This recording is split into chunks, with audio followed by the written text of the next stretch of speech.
నమస్కారం SDV news కి స్వాగతం. నేను స్వప్న. ముందుగా హెడ్లైన్స్ చూద్దాం. కడప జిల్లాలో కొనసాగుతున్న సీఎం జగన్ పర్యటన. క్రిస్మస్ ప్రత్యేక ప్రార్థనల్లో పాల్గొన్న సీఎం. క్రైస్తవులకు క్రిస్మస్ పండుగ శుభాకాంక్షలు తెలియజేసిన సీఎం జగన్. ఘనంగా పాత శివాలయం నూతన పాలక మండలి ప్రమాణ స్వీకారోత్సవం. 100 కోట్ల రూపాయలతో హిందూ దేవాలయాల అభివృద్ధికి వైసీపీ ప్రభుత్వం చర్యలు తీసుకుంటుందన్న ఎమ్మెల్యే వెల్లంపల్లి శ్రీనివాస్. రసాబాసుగా మారిన స్వాతంత్ర సమరయోధులు కాకాని వెంకట్రావు విగ్రహ ఆవిష్కరణ. జేడీ లక్ష్మీనారాయణ నివాళులర్పిస్తున్న సమయంలో ఆందోళనకు దిగిన మాజీ ఎమ్మెల్యే ఎలమంచిలి రవి అనుచరులు. భక్తులతో కిటకిటలాడుతున్న ఇంద్రకీలాద్రి. వరుస సెలవులు కావడంతో దుర్గమ్మ దర్శనానికి పోటెత్తిన భక్తులు.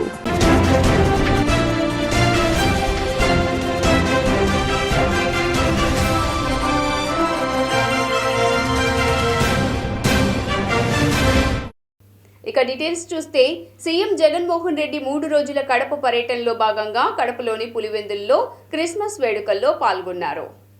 పులివెందులోని సిఎస్ఐ చర్చిలో సీఎం జగన్తో పాటు వైఎస్ విజయమ్మ తదితరులు ప్రార్థనల్లో పాల్గొన్నారు. ప్రార్థనల అనంతరం CM Jagan, YS Vijayamma cake cut చేశారు. క్రిస్మస్ ప్రార్థనల్లో పాల్గొన్న ముఖ్యమంత్రి వైఎస్ జగన్మోహన్ రెడ్డి రాష్ట్ర ప్రజలందరికీ క్రిస్మస్ పండుగ శుభాకాంక్షలు తెలియజేశారు. సాటి మనుషుల పట్ల ప్రేమ, నిస్సహాయుల పట్ల కరుణ, శత్రువుల పట్ల క్షమ వంటి క్రీస్తు సందేశాలు మనలను సన్మార్గంలో నడిపించాలని, రాష్ట్ర ప్రజలందరిపై క్రీస్తు ఆశీస్సులు ఎల్లవేళ్లలా ఉండాలని ఆకాంక్షిస్తూ శుభాకాంక్షలు తెలియజేశారు. ఆపై 2024 నూతన సంవత్సర క్యాలెండర్ను సీఎం వైఎస్ జగన్, విజయమ్మ ఆవిష్కరించారు.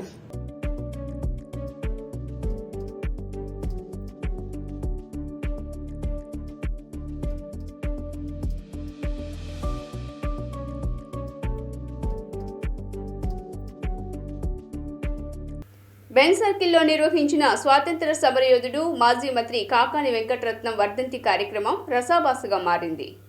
కాకాని విగ్రహానికి జైభీం భారత్ పార్టీ అధ్యక్షుడు జేడీ లక్ష్మీనారాయణ నివాళులర్పిస్తున్న సమయంలో మాజీ ఎమ్మెల్యే ఎలమంచిలి రవి అనుచరులు ఆగ్రహం వ్యక్తం చేశారు. కాకాని తనయుడు తరుణ్కు మాజీ ఎమ్మెల్యే ఎలమంచిలి రవి అనుచరులకు మధ్య వాగ్వాదం చోటు చేసుకుంది. వెంకటరత్నం వారసుడు తరుణ్ కాదంటూ రవి అనుచరులు నినాదాలు చేశారు. ఓ సమయంలో ఆయన పైకి దూసుకువచ్చారు. బెన్ సర్కిల్లోని కాకాని విగ్రహం తొలగిస్తున్నప్పుడు పోరాడిన వాళ్లని పక్కన పెట్టి రాజకీయ లబ్ధి కోసం ఇప్పుడు విగ్రహం పెట్టారని రవి అనుచరులు తరుణ్పై మండిపడ్డారు. వారి ఆందోళనలతో తరుణ్ అక్కడి నుంచి వెళ్లిపోయారు. గర్వించదగ్గ మన ఆంధ్ర ముద్దుబిడ్డ శ్రీ కాకాని వెంకటరత్నం గారి విగ్రహం ఈరోజు ఇక్కడ ఆవిష్కరించుకోవడం అన్నది మనం అందరం కూడా చాలా ఆనందంగా భావించాలి. 2018వ సంవత్సరంలో ఈ విగ్రహాన్ని ఇక్కడి నుంచి తొలగించిన తర్వాత వారి మనవడు శ్రీ కాకాని తరుణ్ గారు అహర్నిశలు కృషి చేస్తూ ఈ 5 సంవత్సరాలలో తను ప్రజలలో చైతన్యాన్ని నింపి 23లో మొత్తం తన సొంత ఖర్చుతో ఈరోజు తాతగారి విగ్రహాన్ని ఈరోజు ఇక్కడ ఆవిష్కరింపజేయడం అంటే ఒక గొప్ప విషయం. అంటే ప్రజలకు గొప్ప వ్యక్తుల యొక్క విషయాలు తెలియజేసే బాధ్యత మనందరి మీద ఉంది. ఈరోజు కాకాని వెంకటరత్నం గారు అంటే ఆయన చరిత్ర ఒకసారి చూస్తే మనందరం కూడా మచ్చలేని వ్యక్తిగా ఎలా అయితే ఉన్నారో, రైతుల కోసం ఎలా అయితే ఆయన కష్టపడి పనిచేశారో అటువంటి నాయకులకి ఈరోజు ఈ విగ్రహం 5 ఏళ్ళ తర్వాత పునఃస్థాపించిన తర్వాత జరిపేటువంటి మొట్టమొదటి వర్ధంతి కార్యక్రమానికి అటువంటి మచ్చలేని వ్యక్తి రాజకీయాల్లోకి అడుగుపెట్టి యువతరాన్ని ఎలాగైతే కాకాని వెంకటరత్నం గారు ఇష్టపడేవాళ్ళు అలాగే యువతరాన్ని వెన్నుతట్టి ప్రోత్సహించి నేటి రాజకీయాల్లో మార్పు తీసుకురావాలి అనేటువంటి ఆలోచనతో జై భారత్ నేషనల్ పార్టీ స్థాపించినటువంటి మాజీ జాయింట్ డైరెక్టర్, సిబిఐ మాజీ జాయింట్ డైరెక్టర్ అటువంటి శ్రీ లక్ష్మీనారాయణ గారు అయితే దీనికి సరైన వ్యక్తులు అని చెప్పి భావించి మేము కాకాని ఆశయ సాధన సమితి తరఫున ఆయన్ని కోరుకోవడం జరిగింది. ఆయన కూడా మా విన్నపాన్ని మన్నించి ఈరోజు ఈ వర్ధంతి కార్యక్రమానికి విచ్చేశారు. మరి ఆయనతో పాటు రైతులను ప్రోత్సహించే సందర్భంగా ఇందాక ఆయన చెప్పినట్టు విగ్రహం పునఃప్రతిష్ఠించడం జరిగింది. దాంట్లో భాగంగానే ఈరోజు మేము ఆయన వర్ధంతి సందర్భంగా అందరం ఈరోజు ఇక్కడికి రావడం, ఆయన నివాళులు తెలియజేస్తున్నాము.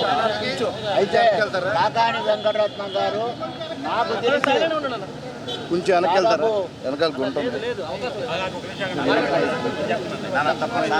దాదాపు ఆయన ఎన్నికయ్యి గన్నవరంలో వచ్చిన తర్వాత ఆయన ఇక్కడ ఉన్నప్పటి నుంచి నేను చిన్నపిల్లాడిని అప్పటి నుంచి తెలుసు. ఈ ప్రాంతం కృష్ణా జిల్లా అభివృద్ధి అనేది కాకాని వెంకటరత్నం గారే.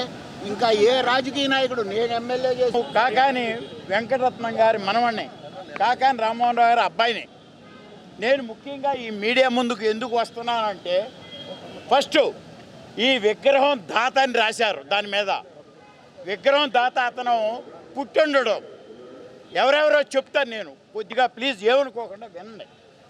విగ్రహం దాత చెనుమూల వెంకయ్య గారు, అక్కినేని భాస్కరరావు గారు, రవి గారి ఫాదర్ నాగేశ్వరరావు గారు, నాదెళ్ల భాస్కరరావు గారు, మళ్ళీ చెనుమూల వెంకటరావు గారు. ముఖ్యంగా మీకు ఇంకొకటి చెబుతున్నా, వంగవీటి మోహన్ రంగా గారు కాకాని వెంకటరత్నం గారి విగ్రహానికి నా డబ్బులు కూడా వేయండి అంటే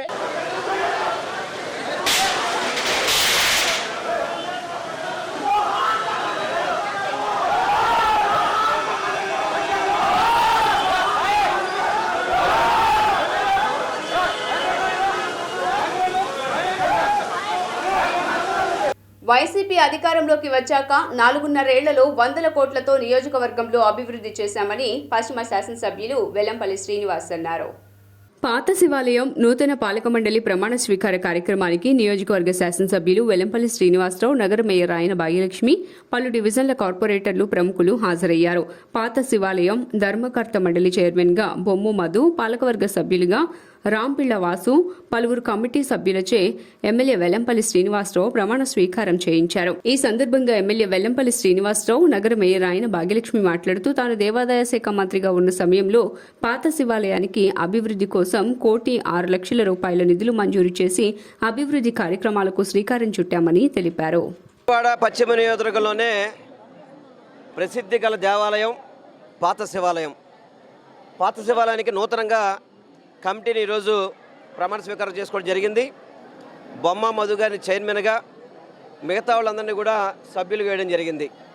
ఈ ప్రమాణ స్వీకార కార్యక్రమానికి మన నగర మేయర్ గారు రాయన భాగ్యలక్ష్మి గారు, స్థానిక కార్పొరేటర్ చటర్జీ గారు, అప్పాజీ గారు, మరిపిళ్ళ రాజేష్ గారు, గుడివాడ నరేంద్ర గారు, మైలవరం రత్నకుమారి గారు, కొనకళ్ళ విద్యాధరావు ఈ కార్యక్రమానికి సభాధ్యక్షత వహించడం జరిగింది. చాలామంది పెద్దలు కూడా వచ్చినారు ఈ కార్యక్రమానికి. ముఖ్యంగా ఈ యొక్క దేవాలయం యొక్క విశిష్టత ప్రతి ఒక్కరికి తెలుసు. ధర్మరాజు చేత ప్రతిష్ఠించబడ్డారని చెప్పని ప్రతి ఒక్కరు కూడా భావిస్తుంటారు. ఈ దేవాలయానికి కమిటీ అనేది ప్రతి ఒక్కళ్ళు కోరుకుంటారు. విజయవాడ అమ్మవారి గుడి తర్వాత మన పశ్చిమ నియోజకవర్గంలో పాత శివాలయం అని పురాతనమైన దేవాలయం. ఈ దేవాలయానికి నిత్యం భక్తులు మన ఇంద్రకీలాద్రి మీద ఎట్లా ఉంటారో ఇక్కడ కూడా అదే రకంగా భక్తులు రోజు వస్తూనే ఉంటారు. చాలా నిండుగా ఉంటుంది మన దేవాలయం. ఇక్కడ శివయ్యని కొలుచుకునే వాళ్ళు అంటూ ఉండరు. ఇలాంటి ఒక పురాతనమైన దేవాలయానికి, ప్రసిద్ధి గల దేవాలయానికి ఈరోజు కొత్త కమిటీ ఏర్పడింది. దానికి చైర్మన్గా మన బొమ్మ మధు గారు రావటం జరిగింది. అలాగే మెంబర్స్గా కూడా మన సభ్యులందరూ ఈరోజు విజయవాడ పాత శివాలయంలో నాకు చైర్మన్గా అవకాశం కలిగించిన రాష్ట్ర ముఖ్యమంత్రి జగన్మోహన్ రెడ్డి గారికి, అలాగే మా అన్నయ్య, మన అందరి అభిమానించే వ్యక్తి, పశ్చిమ నియోజకవర్గ ముద్దుబిడ్డ, పేదలపాటి ఆశాజ్యోతి మా వెల్లంపల్లి శ్రీనన్నయ్యకు, మరి స్థానిక మేయర్ గారికి, ఇక్కడికి వచ్చిన వివిధ కార్పొరేట్ల పెద్దలకు అందరికీ కూడా పేరు ధన్యవాదాలు తెలుస్తుంటూ నాకు ఈ అవకాశం ఇచ్చిన శివాలయం చైర్మన్గా ఇచ్చారు. నేను నాతో పాటు బోర్డు నంబర్స్తో కలిపి ఈ శివాలయం డెవలప్ అభివృద్ధికి పూర్తిగా సహకరిస్తా అని చెప్పి మాకున్న ఈ 2 ఏళ్ళు కలిపారటో కంపల్సరీగా మా వంతు సాయం శివాలయంకి అభివృద్ధి చేసి మా యొక్క బోర్డు నెంబర్ అంత గుర్తుని తెచ్చుకోవడం తెలియపరుస్తూ నాకు ఈ అవకాశం ఇచ్చిన ఈ పాత శివాలయానికి నూతనంగా ఏర్పడుతున్న ఈ పాలక వర్గంలో ధర్మకర్తగా వెల్లంపల్లి శ్రీనివాసరావు గారి ఆశీస్సులతో, అలాగే రాయన్ నరేంద్ర, భాగ్యలక్ష్మి గారు ప్రోత్సాహంతో నియమించబడ్డాను. ఈ దేవాలయం అతి పురాతనమైన దేవాలయం. ధర్మరాజు ప్రతిష్ఠించిన ఈ శివలింగం ఇక్కడ చాలా చరిత్రగత కలిగిన ఈ దేవాలయం. ఈ దేవాలయం అభివృద్ధిలో భాగంగా మీ అందరం పాలు పంచుకుంటామని మీ అందరూ సమక్షంలో తెలియజేస్తున్నాను.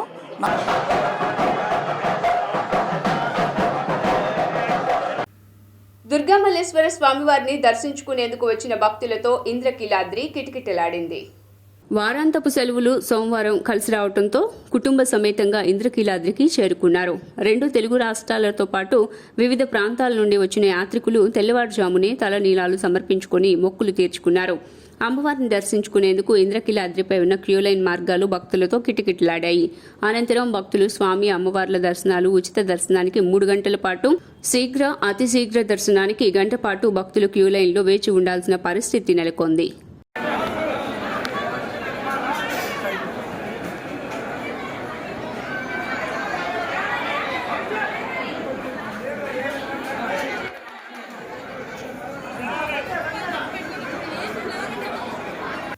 వైఎస్ఆర్సీపీ నాయకుడు నల్లచెరువుపల్లి రవి ఇంటికి వెళ్లి నూతన దంపతులను సీఎం జగన్మోహన్ రెడ్డి ఆశీర్వదించారు.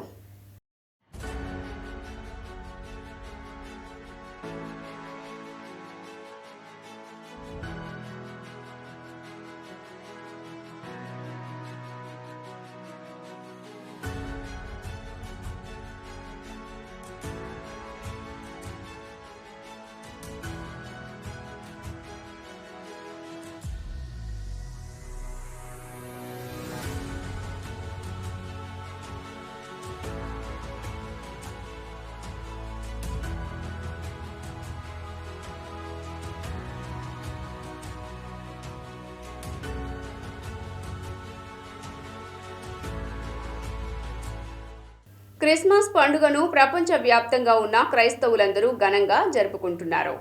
క్రిస్మస్ పర్వదినాన్ని పురస్కరించుకొని నగరమంతా సర్వాంగ సుందరంగా ముస్తాబైంది. విద్యుత్ దీపాలంకరణలతో మిరుముట్లు గొలుపుతోంది.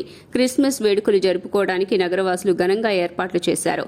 అంతేకాదు చర్చిల ప్రాంగణాల్లో యేసుక్రీస్తు జననానికి సంబంధించిన ప్రతిమలను ఏర్పాటు చేసి ప్రదర్శనలు పెట్టారు.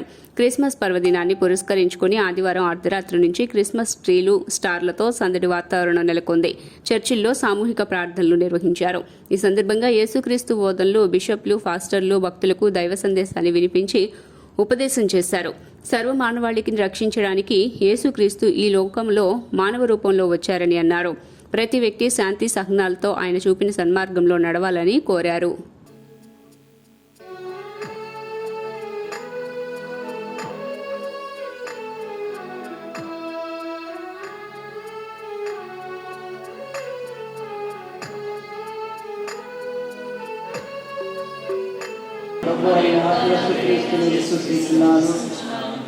ఇతడు పవిత్రాత్మల గర్భమైన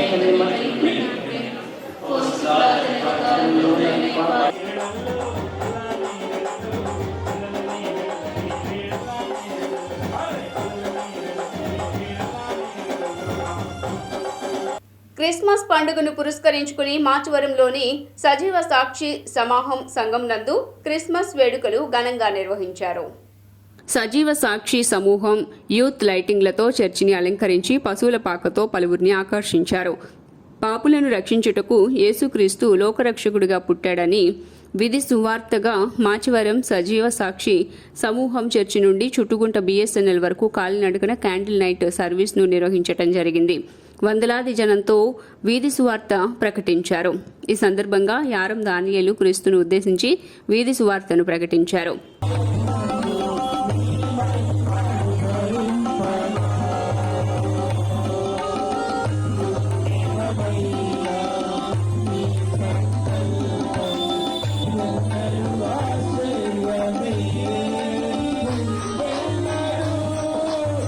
ఈ నెల 26వ తేదీన కొత్తపేట కోముల విలాస్ సెంటర్ నందు సిపిఐ 99వ వార్షికోత్సవం సందర్భంగా భారీ బహిరంగ సభను నిర్వహిస్తున్నట్లు సిపిఐ నగర కార్యదర్శి జి కోటేశ్వరరావు అన్నారు.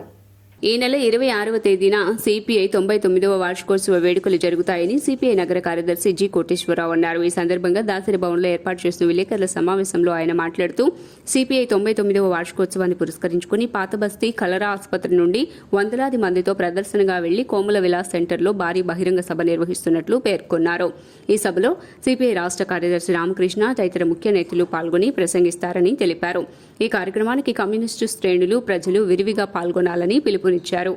1925వ సంవత్సరంలో స్థాపించబడినటువంటి ఆవిర్భవించినటువంటి కమ్యూనిస్ట్ పార్టీ తన 99 సంవత్సరాల సుదీర్ఘ భారతదేశ చరిత్రలో అనేక ఉద్యమాలకి ఆజ్యం పోసి వేలాది ఉద్యమాలకి విముక్తి కలిగించినటువంటి భారత కమ్యూనిస్ట్ పార్టీ ఈ దేశానికి స్వాతంత్రం కోసం సాగుతున్నటువంటి స్వాతంత్రోద్యమంలో ప్రముఖ పాత్ర వహించినటువంటి కమ్యూనిస్ట్ పార్టీ, దేశంలో పేదరికాన్ని నిర్మూలించేదాని కోసం, భూమి కోసం, భుక్తి కోసం, పేద ప్రజల విముక్తి కోసం సాగినటువంటి భూ పోరాటాల్లో లక్షలాది ఎకరాలు పేద ప్రజలకి పంచినటువంటి చరిత్ర భారతదేశంలో భారత కమ్యూనిస్ట్ పార్టీ సిపిఐకి ఉన్నది.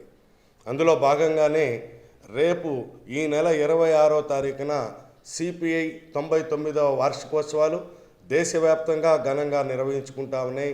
కార్మిక శ్రేణులు, కర్షకులు, కార్మికులు అందరూ కూడా కమ్యూనిస్టు శ్రేణులు. దానిలో భాగంగా విజయవాడ నగరంలో నగర కమ్యూనిస్ట్ పార్టీ ఆధ్వర్యంలో పాత బస్తీ కలరా హాస్పిటల్ వద్ద నుంచి వందలాది మందితోటి ప్రదర్శన, అనంతరం కొత్తపేట కోమలా విలాస్ సెంటర్లో బహిరంగ సభని కమ్యూనిస్ట్ పార్టీ విజయవాడ నగర సమితి నిర్వహిస్తూ ఉన్నది. ఆ బహిరంగ సభలో రాష్ట్ర కమ్యూనిస్ట్ పార్టీ కార్యదర్శి కామ్రేడ్ రామకృష్ణ గారు, అలాగే రాష్ట్ర పార్టీ నాయకులందరూ కూడా పాల్గొని ప్రసంగిస్తారు. కాబట్టి కమ్యూనిస్టు శ్రేణులు, అలాగే పార్టీ సభ్యులు, ప్రజలు విరివిగా పాల్గొని బహిరంగ సభా ప్రదర్శనల్ని జయప్రదం చేయాలని సిపిఐ విజయవాడ నగర సమితిగా విజ్ఞప్తి చేస్తా ఉన్నాం. ముఖ్యంగా ఈ సందర్భంగా ప్రజానీకానికి తెలియజేసేది, మనం చూసినట్లయితే పార్లమెంటు స్థానాన్ని బీసీలకు ఇవ్వాలంటూ పట్టణంలోని బీసీలు ఐక్యత ప్రదర్శన చేపట్టారు. పార్లమెంటు స్థానాన్ని ఇవ్వాలంటూ పట్టణంలో బీసీల ఐక్యత ప్రదర్శన జరిగింది. ఈ సందర్భంగా మారేష్ మాట్లాడుతూ పార్లమెంటు స్థానం పరిధిలోని అసెంబ్లీ నియోజకవర్గాల్లో బీసీల ఆత్మీయ సమావేశాలు నిర్వహిస్తున్నట్లు తెలిపారు. 1952 నుండి ఇప్పటి వరకు 17 సార్లు ఎన్నికలు జరిగితే ఒక్కసారి బీసీలకు అవకాశం ఇవ్వకపోవడం బాధాకరమన్నారు. విజయవాడ ఎంపీ సీటును బీసీలకు కేటాయించాలని చెప్పేసి మనం అంతా కూడా గట్టిగా డిమాండ్ చేయాలి. అదేవిధంగా సోదరులారా, ఒక్కసారి ఆలోచన చేయండి. విజయవాడ పార్లమెంట్ వాడి వేదికగా మరి బీసీలందరూ గర్జించారు, మీ అందరికీ కూడా తెలుసు. దానిలో భాగంగానే విజయవాడ పార్లమెంట్ పరిధిలో ఇటీవల తిరువూరు నియోజకవర్గ అధ్యక్షులు శివ గారి అధ్యక్షతన కార్యక్రమం జరిగింది. మరలా ఈ రోజు మైలవరంలో జరుపుకుంటున్నాం. తదుపరి కార్యక్రమం జగ్గేపేటలో నిర్వహించబోతున్నాం. అంటే విజయవాడ పార్లమెంట్ పరిధిలో ఉన్నటువంటి 7 నియోజకవర్గాల్లో కూడా బీసీల ఆత్మీయ సమావేశాల్లో ఏర్పాటు చేయడం. మైలవరం నియోజకవర్గంలో ఈ కార్యక్రమ నిర్వాహకులు ఆంధ్రప్రదేశ్ బీసీ సంఘం రాష్ట్ర ఉపాధ్యక్షులు ఈతాకుల జగదీష్ అన్న, అదేవిధంగా రామాంజనేయులు గారు, అదేవిధంగా బీసీ సంఘంలో యూత్ విభాగంలో కీలక భూమిక పోషిస్తున్నటువంటి డైరంగుల నాని, అదేవిధంగా రెడ్డిగూడెం మండలం నుంచి ఆంధ్రప్రదేశ్ బీసీ సంఘం మండలాధ్యక్షులు కాసర్ల మధు గారు, అదేవిధంగా ఆంధ్రప్రదేశ్ రాష్ట్ర మహిళా అధ్యక్షురాలు వేముల బేబీరాణి గారు, అదేవిధంగా ఆంధ్రప్రదేశ్ బీసీ సంఘం వర్కింగ్ ప్రెసిడెంట్ ఉద్యమ సహచరుడు మోర్ల మహిదర్ గారు, అదేవిధంగా 4 మండలాల నుంచి ఇక్కడికి విచ్చేసిన. వార్తలు ముగించే ముందు హెడ్లైన్స్ మరోసారి. కడప జిల్లాలో కొనసాగుతున్న సీఎం జగన్ పర్యటన, క్రిస్మస్ ప్రత్యేక ప్రార్థనల్లో పాల్గొన్న సీఎం, క్రైస్తవులకు క్రిస్మస్ పండుగ శుభాకాంక్షలు తెలియజేసిన సీఎం జగన్. ఘనంగా పాత శివాలయం నూతన పాలక మండలి ప్రమాణ స్వీకారోత్సవం, 100 కోట్ల రూపాయలతో హిందూ దేవాలయాల అభివృద్ధికి వైసీపీ ప్రభుత్వం చర్యలు తీసుకుంటుందన్న ఎమ్మెల్యే వెల్లంపల్లి శ్రీనివాస్. రసాబాసుగా మారిన స్వాతంత్ర సమరయోధులు కాకాని వెంకట్రావు విగ్రహ ఆవిష్కరణ, జేడీ లక్ష్మీనారాయణ నివాళులర్పిస్తున్న సమయంలో ఆందోళనకు దిగిన మాజీ ఎమ్మెల్యే ఎలమంచిలి రవి అనుచరులు. భక్తులతో కిటకిటలాడుతున్న ఇంద్రకీలాద్రి, వరుస సెలవులు కావడంతో దుర్గమ్మ దర్శనానికి పోటెత్తిన భక్తులు. ఎస్డీవీ న్యూస్ ఇంతటితో సమాప్తం. తిరిగి వార్తల్లో మళ్ళీ కలుద్దాం. అంతవరకు సెలవు. నమస్కారం.